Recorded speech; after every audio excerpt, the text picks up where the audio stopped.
Video কলে আমাকে কবুল বলেছি 3 বার, আমিও বলেছি। আমাদের সে টেক্সটও কবুল বলা হয়েছে, সেগুলোর স্ক্রিনশট আছে।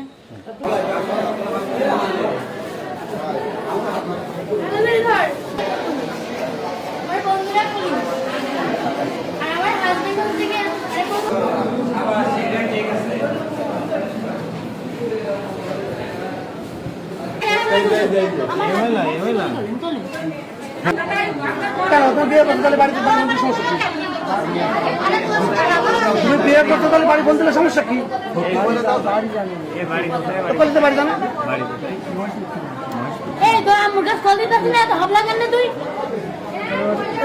ফোন দে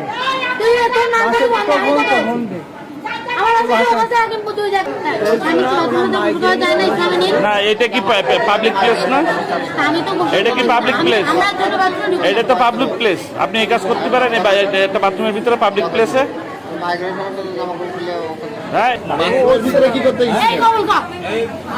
বাথরুমের ভিতরে কি করতে গেছিলেন? গোসল করতে গেছিলেন?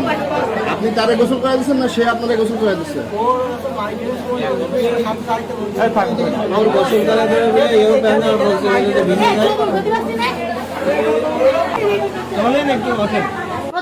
সাক্ষী নিয়ে আচ্ছা, কিভাবে বিয়ে করছেন, কিরকম সেটা বলেন। ভিডিও কলে। কিরকম বলেন? ভিডিও কলে আমাকে কবুল বলেছি 3 বার, আমিও বলেছি। আমাদের সে টেক্সটও কবুল বলা হয়েছে, সেগুলোর স্ক্রিনশট আছে। আপনার বাসায় নিয়ে চলেন তাহলে। এখানে কেন আসছে? এটা হাসপাতাল, এখানে মানুষ ট্রিটমেন্ট নিতে আসে।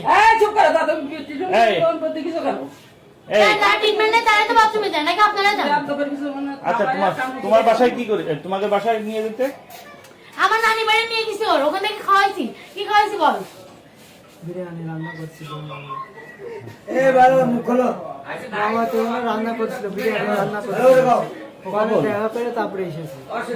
আমরা আসলে অনেক ক্লোজ ফ্রেন্ড, মানে বেস্ট ফ্রেন্ড। এই জন্য আমরা একসাথে আসছি। এবার ও আমাকে বিয়ে করেছে, সেহেতু ও আমার একদিক থেকে বেস্ট ফ্রেন্ড। আমরা যেহেতু সমবয়সী, বয়সের পার্থক্য তো বেশি না। ওর হচ্ছে গিয়ে 20 আর আমার হচ্ছে 18। কয় বছর ডিফারেন্স? 2 বছর। বিয়েটা কি মুখোমুখি হয়েছে? বিয়ে কি মুখোমুখি ছাড়া কি হাত পা দিয়ে করে? যাওয়ার পরে ঠিক আছে, যাওয়ার পর উপরে যাওয়া ছিল, এখান থেকে ভর্তি আছে, মাইগ্রেনের সমস্যা আছে। তো উপরে যাওয়ার পরে মাইগ্রেনে মানে মাথা যন্ত্রণা বলছে, মাথা যন্ত্রণা করছে, ও যাবে হচ্ছে কেটে গোসল করতে, ভিতরে গোসল করতে করে আমার সাথে যাইতে বলছিল। তো ওই জন্যে গিয়েছিলাম। আর হচ্ছে ওই যে মানে দরজা খোলার সময় দেখতেছে বসে, ওখানে কে দেখতে পারেন মগও নেই, হচ্ছে বদনাম নেই। তাহলে তো বসে তো মানে মাথাটাতে কে পানি নেই, খোলার সময় অবস্থা দিকে। ওখানে যখন আমি গেছি, যাওয়ার পরে পাশাপাশি বাথরুমে আমরা কাপড় রাখছি। ওর বাথরুমে ঢুকেছে, আমি আমার বাথরুমে ঢুকেছি। আমার গোসল প্রায় কমপ্লিট। এবার কিন্তু আমার পা ভিজাবো বলে আর মাথায় পানি দেবো বলে ওখানে আরেকটু বসতেছিলাম। এবার তখন আমার ওখানে বসা নিয়ে তো অনেকের প্রবলেম হবে। বারবার নক করতেছে যে এ যাবে ও যাবে। বাথরুম আর পাবলিক টয়লেট, ওর বলছে তোমরা এখানে এসেছো বাথরুমে, তোমরা এখানে এতক্ষণ কেন টাইম দিচ্ছ? এগুলো নিয়ে অনেক ধরনের অভিযোগ করছে। ওখানেও আমি আমার পরিচয় ছিলাম, এক বাথরুমে গেছি। প্রথমে আলাদা বাথরুমে যাওয়ার পরেও এক বাথরুমে গেছি। অবশ্যই আমরা নতুন হাজবেন্ড, আমরা তো ইন্টিমেট হতে পারি। এখানে আবার কি করছে না, হাজবেন্ড ওয়াইফ কি করে? আপনি আপনার ওয়াইফের সাথে রুমে কি করেন? এখন কি আমি সেইটা বলবো? এই তুই চুপ কর। বড় বাথরুম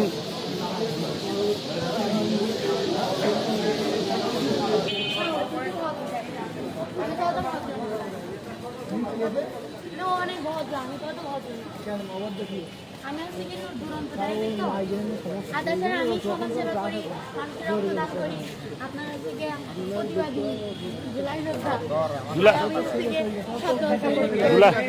যোদ্ধা, আপনি সমাজ সেবা করতে অনেক অসুবিধা হচ্ছে। মানুষ হচ্ছে গিয়ে প্রতিবাদ করছে, বাসের ভিতরে টোলের শিকার হতে হয়, সব জায়গাটাই ট্রোল করে।